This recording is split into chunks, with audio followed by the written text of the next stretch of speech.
Sneha steel and furniture centre Salgare. आमच्याकडे steel भांडी, संसारोपयोगी साहित्य, sofa set, furniture, cooler, dining table, आटा चक्की व इतर साहित्यांचे एकमेव ठिकाण एक, व्हरायटी अनेक। आता शुभ मुहूर्ताची सुरुवात सलगरेतील स्नेहा स्टील मधील खरेदीनेच।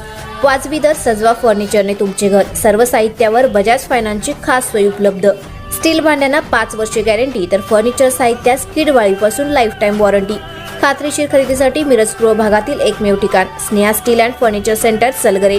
आमचा पत्ता रवींद्र वस्त्रनिकेतन शेजारी सलगरे। संपर्क 90 96 25 91 38। प्रत्येक बातमीतील घटनेच्या वास्तविकतेची तुलना थेट पाहत रहा चांगली अपडेट। मिरज तालुक्यातील बेळंकी येथील ग्रामीण रुग्णालयामध्ये लवकरच डायलिसिसची सुविधा उपलब्ध केली जाईल आणि शासकीय निवासस्थान बांधली जातील, अशी माहिती राज्याच्या आरोग्य राज्यमंत्री मेघना बोर्डीकर यांनी दिली। बेळंकी येथील नूतन ग्रामीण रुग्णालय इमारतीचे लोकार्पण आरोग्य राज्यमंत्री मेघना बोर्डीकर यांच्या हस्ते करण्यात आले। याप्रसंगी मंत्री मेघना बोर्डीकर ह्या बोलत होत्या। त्याचबरोबर मिरज विधानसभा मतदारसंघामध्ये आवश्यक त्या ठिकाणी सिटी स्कॅनची सुविधा उपलब्ध करून दिली जाईल, अशी माहितीही यावेळी मंत्री बोर्डीकर यांनी दिली। या कार्यक्रमाच्या अध्यक्षस्थानी माजी पालकमंत्री आमदार डॉक्टर सुरेश भाऊ खाडे होते। यावेळी ज्येष्ठ नेत्या जयश्री पाटील, सौ सुमनताई खाडे, युवा नेते सुशांत भाऊ खाडे, सौ स्वातीताई खाडे, तहसीलदार अपर्णा मोरे, जिल्हा शल्यचिकित्सक डॉक्टर विक्रमसिंग कदम, बेळंकीचे वैद्यकीय अधीक्षक रितीनंद कांबळे, जिल्हा परिषद सदस्य आशिष जाधव, अस्मिता होनमोरे, सलगरेच्या सरपंच जयश्री पाटील, तानाजी पाटील, शोभा खोत, नेताजी गडदरे, संजय पवार यांच्यासहित ग्रामस्थ मोठ्या संख्येने उपस्थित होते। बेळंकी गावच्या विकासासाठी आतापर्यंत 53 कोटी रुपयांचा निधी आपण उपलब्ध करून दिला आहे, असं सांगून आमदार सुरेश भाऊ खाडे पुढे म्हणाले की यापुढेही बेळंकी गावाचा विकास अजिबात थांबणार नाही। विकास कामे करताना राजकारण बाजूला ठेवायचं असतं, मात्र काही लोक आयत्या पिठावर रेघोट्या मारण्याचे काम करत आहेत, अशी टीकाही आमदार सुरेश भाऊ खाडे यांनी यावेळी केली।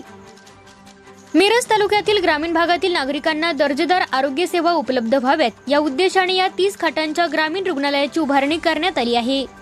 15 कोटी रुपये खर्च करून आधुनिक सुविधा, सुसज्ज उपचार व्यवस्था आणि रुग्णांसाठी आवश्यक मूलभूत सोयी सुविधांनी सुसज्ज असलेली ही इमारत ग्रामीण आरोग्य सेवेला नवी दिशा देणारी ठरणार आहे।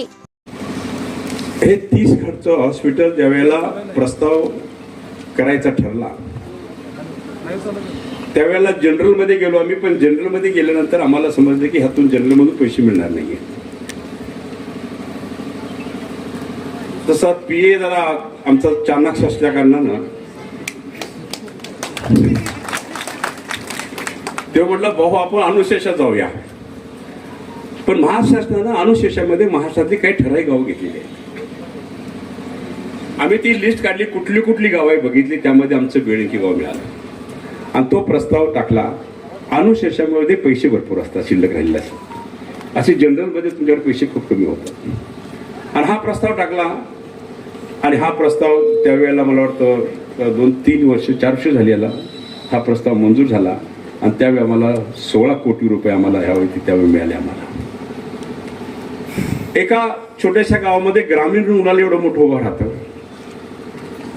आज सलगरमध्ये पण आपल्याकडं उपकेंद्र उभा केला, आपण पीएच आहे ना, पीएच उभा केली, तसं आपण आरगला पण आपण रुग्णालय उभं केलं आणि ह्या पद्धतीनं ही रुग्णसेवक हे तर सगळे आपल्याला व्यवस्थित करण्याचं आपल्याला आपलं शासन होतं, त्यावेळी आपल्याला ते भाग्य मिळालं।